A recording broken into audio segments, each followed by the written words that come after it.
Jadi sebenarnya ya kalau menurut gue itu setiap kali ada corporate action itu tuh ini kayak dua sisi koin, bro. Ada orang bisa melihat ini sebagai hal yang positif, ada orang yang bisa melihat ini sebagai hal yang negatif. Nah mungkin kebetulan karena makronya lagi majority orang melihat hal ini kayaknya negatif. Mendingan dia play it safe dulu aja, mendingan gue jual dulu aja. Gitu. Jadi mungkin seperti itu ya. Jadi bisa aja nih contohnya misalnya nggak cuma di PANI ya, kayak contohnya di PEC ya. Pasti lu kan juga mau tanya PEC juga kan? Ada banyak orang yang nanya tentang PEC. Juga kan? Sama juga nih, PEC itu mengeluarkan corporate action berupa OWK ya, obligasi wajib konversi, udah gitu dia baru right issue. Sebenarnya kalau dari sisi fundamental, aset perusahaannya bagus, dari perusahaan yang kecil, cuman packaging ya, packaging printing doang, tiba dia berubah jadi tambang nikel. Bagus lah, jauh lah ya skalanya. Tapi kan setiap dia mau menerbitkan OWK ini kan, ini kayak dua sisi mata koin, bro. Ada yang orang melihat ini jadi hal yang positif, oh dari ini jadi tambang ini nih, jadi tambang nikel, itu positif.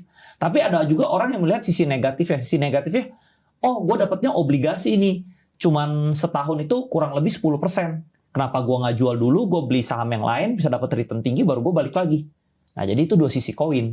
Nah jadi dari sisi pengusaha, jangka panjang ini positif. Dari sisi orang yang hold jangka pendek ini negatif. Nah, jadi sisi jangka pendeknya banyak yang jual pemegang. Tapi kalau kita lihat data statistik investor 90% itu trader. Nah, jadi pemegang jangka pendek ini pada jualan. Itu yang mengakibatkan sahamnya koreksi. Tapi kalau fundamentally bagus lah dari packaging paling cuma valuasinya ratusan miliar lah. Tiba jadi tambang nikel yang puluhan triliun gitu. Nah sama juga sama kayak si PANI. Dia kalau nggak corporate action, perusahaan properti yang seperti biasa lah. Tapi ini ada diinjek aset baru senilai 16 triliun, kepemilikan CWDK juga jadi 90%. Fundamental itu dia sisi positif nih. Tapi di sisi trader, kayaknya makro kurang bagus. Ini kayaknya susah nih bisa tembus tembok di 16.000. Ya sell dulu aja, nanti gue bisa masuk kapan-kapan kok. Kalau turun lagi dia bisa beli lagi di bawah. Nah, jadi seperti itu sih sebenarnya menurut gue.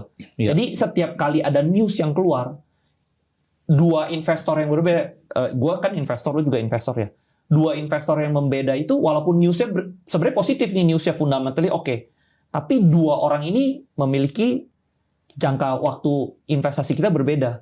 Gue bisa melihat ini, yang main long term ya, gue bisa melihat ini sebagai sesuatu yang positif.